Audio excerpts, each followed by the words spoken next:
Hey, olá, sou eu, Maximus. Hoje eu tô aqui para começar uma das minhas histórias mais longas. É uma história longa, mas que ela sempre me encanta em como cada elemento, cada decisão, cada indivíduo consegue ligar um ao outro de forma tão perfeita e ao mesmo tempo tão inesperada.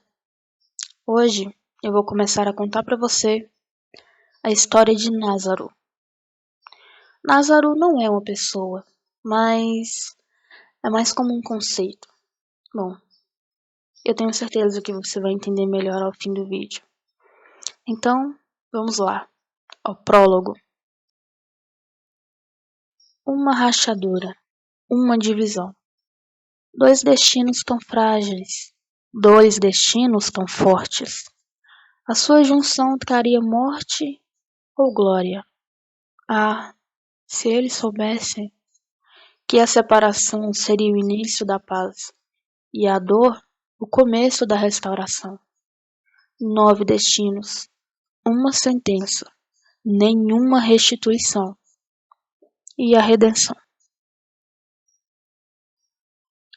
Há muito em minha mente que eu gostaria de dividir com você.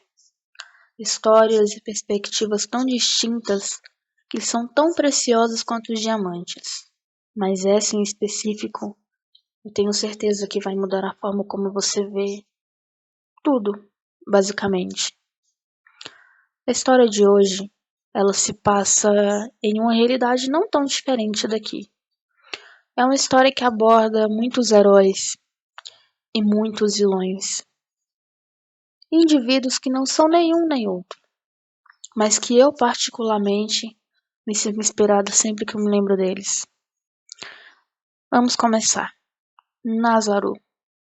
Essa é uma palavra que eu tenho certeza que você não costuma ouvir com muita frequência por aí, não é? Názaro é uma palavra do dicionário da primeira civilização a registrar uma língua no continente asiático. Basicamente, a primeira língua da história. Também conhecida como a língua acadiana, e que significa, basicamente, domínio e controle. Na história que eu vou narrar para você, uma história que aconteceu há milhares de anos em uma realidade paralela a essa, Názaro é o nome dado à habilidade de pessoas que passaram do limite. Pessoas que foram além do que era imaginável e descobriram o seu Názaro em um aspecto único e específico. Bom, exatamente como isso acontece? As linhas do destino, ó sim, as imprevisíveis, caóticas e certeiras linhas do destino. É o que dá às pessoas os seus Nazarus. Veja bem, todos nós temos um Nazarú, um aspecto da vida em que temos uma propensão a ter domínio sobre ele, com potencial para sermos os únicos e os melhores naquilo. Não há Nazarus repetidos ou iguais. Similares, sim, mas iguais não. Assim como não existem seres idênticos em todos os aspectos. Na realidade onde se passa a nossa história, os Nazaru, além de dons, eles eram formas de poder. Ah, não pense que a escolha era justa. O Nazaru era dado a todos de forma imparcial, pessoas ruins e boas, e qualquer um podia e recebia esse poder, poderia desenvolvê-lo. É a sua vontade, quem você era, é o que dizia os que evoluiriam ou não. Bom, havia aqueles com o Nazaru de caos, com um talento nato para causar o caos e a bagunça onde quer que ele fosse. Ao mesmo tempo, havia um Nazaru com o dom da paz, capaz de acalmar qualquer contenda. Havia um Nazaru da esperança, do som, vento, cura, veneno, luz. Havia muitos. Em sua realidade, os Nazarus não são tão abrangentes. Seus domínios vão apenas até vocês mesmos. São as versões mais leves, como se fossem amostras do Nazaru original. Apenas o povo da realidade paralela tem o poder sobre os aspectos elementais e antinaturais. Um bom exemplo seria dizer que, na sua realidade, uma pessoa com o dom da criatividade poderia apenas criar uma arte, um desenho. Já na realidade de onde eu conto a história, uma pessoa com o dom de criar a partir do nada seria alguém com o dom sobre a realidade, de literalmente criar a partir do nada. Os Nazaru, como eu disse, são formas de poder. É uma habilidade dada pelas linhas do destino e que concedem à pessoa o direito de controlar determinado aspecto, criação ou elemento do universo. Os controles são específicos e são atribuídos de acordo com a personalidade de cada pessoa, sendo levado em consideração a sua forma de ver o mundo, de tomar decisões. Os controles refletem o interior e a sua intensidade é aumentada baseada no seu controle de sentimentos e mente. Vejam bem, os Nazaru eram dados de forma fraca, por assim dizer. Cabia ao seu portador o fortalecer e o moldar de acordo com as suas ambições e preferências. Não necessariamente haviam regras quanto a isso. Todos eram livres para criar o seu destino e serem poderosos da sua própria maneira. Uns dizem que os dons são definidos de forma aleatória pelas linhas do destino. Já outros acham que são definidas especificamente depois de uma longa análise. Pois, veja bem, não há uma única pessoa que tenha recebido um Nazaru que não fosse compatível com ela. Já eu tenho um questionamento diferente quanto a isso. Os Nazarus são compatíveis conosco por nos conhecer bem, ou somos nós que nos adaptamos a eles? Bom, eu imagino que essa é uma pergunta que poucos sabem responder. Infelizmente, eu temo não ser uma delas. Ainda. Bem, continuando.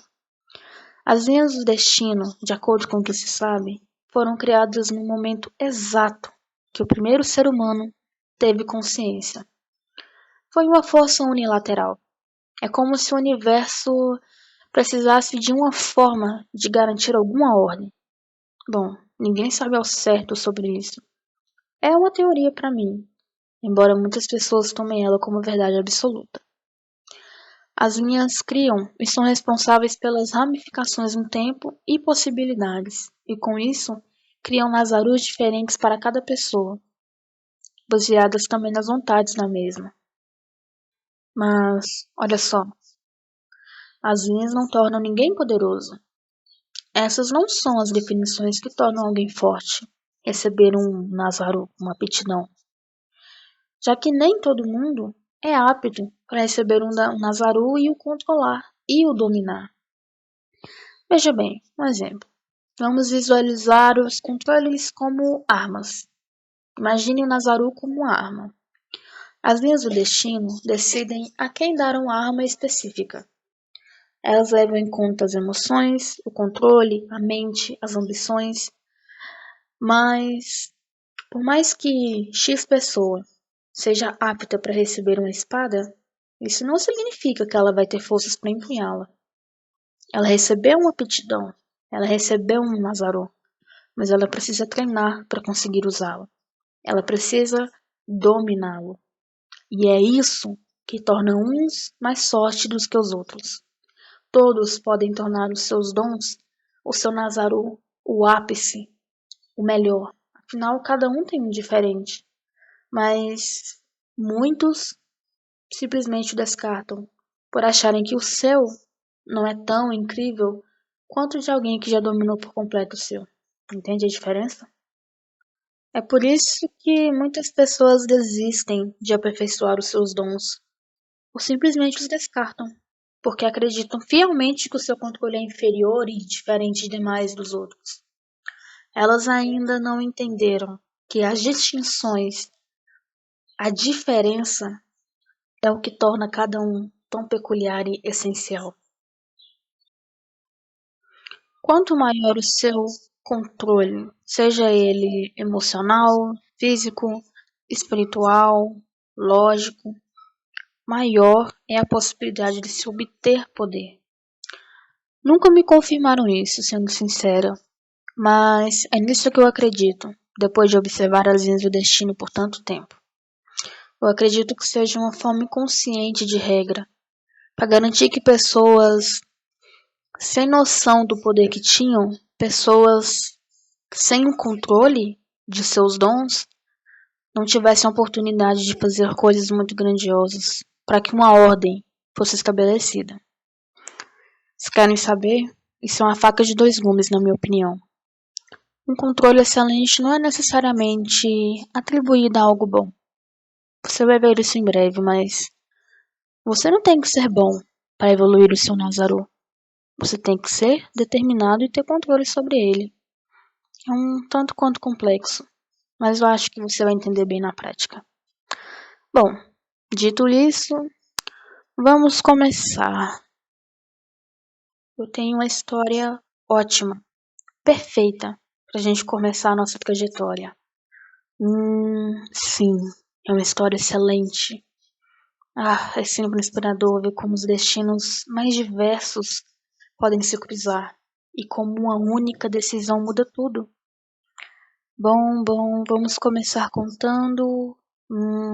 Deixa eu ver. Sim, vamos começar contando a história de Yax-Kin. É uma excelente introdução para tudo que eu vou contar. Vamos começar com ele no próximo vídeo. Eu te vejo lá.